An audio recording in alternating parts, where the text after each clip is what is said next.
Every injustice has an account, and every cruelty demands revenge. This is the story of a daughter whose home was destroyed by oppression, but whose pain turned her into a lioness. Today I will tell you a reality that will shake your soul. She was only 17, a simple village girl. Her father was a small farmer, her mother a housewife, and she was their only child. Poor, but rich in respect. But the son of a powerful landlord set his eyes on her. At first, it was just stares, then blocking her path in the market, and soon, harassment.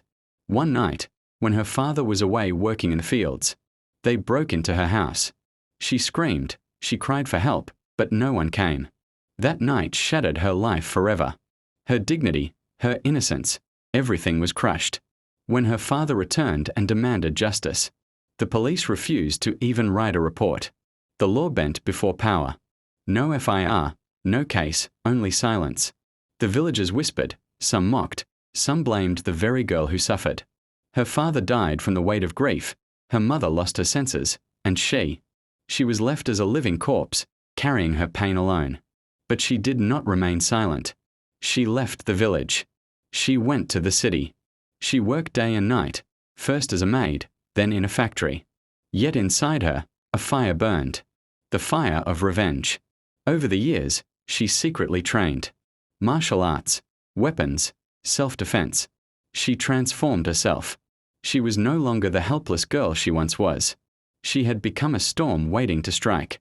Years later, she saw him again, on the news. That landlord's son had risen higher. Now he was the right hand of a powerful politician, drinking, laughing, celebrating his power. And in that moment, she swore, "I will take account of every breath you stole from me." She returned to her village, her face covered, her identity hidden. And she began. One by one, the culprits fell. The policeman who refused to file her case, found dead inside his jeep. The landlord's right-hand man, burned alive in his own warehouse. One after another, fear spread through the land. People whispered, "Who is this shadow that brings justice to the oppressed?" Finally, the night came when she faced the monster himself, the landlord's son.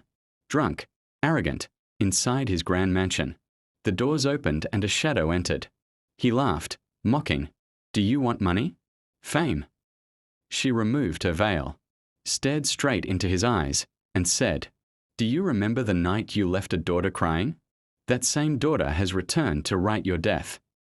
The glint of a knife, the roar of thunder, his drunken scream echoed in the hall. And then, silence. His reign of terror ended in blood. But she didn't run. She stood upon his lifeless body and declared, "This is not revenge, this is justice. Hear the screams of every daughter, or another me will rise again." The villagers gathered, some cried, some prayed. And for the first time, they realized, cruelty never lasts forever. This is not just one girl's story. This is the story of every daughter silenced by oppression. But remember, the soul that suffers in silence will one day return as justice itself. So tell me, do you believe what she did was right? Or was her revenge heavier than her grief? Leave your answer in the comments.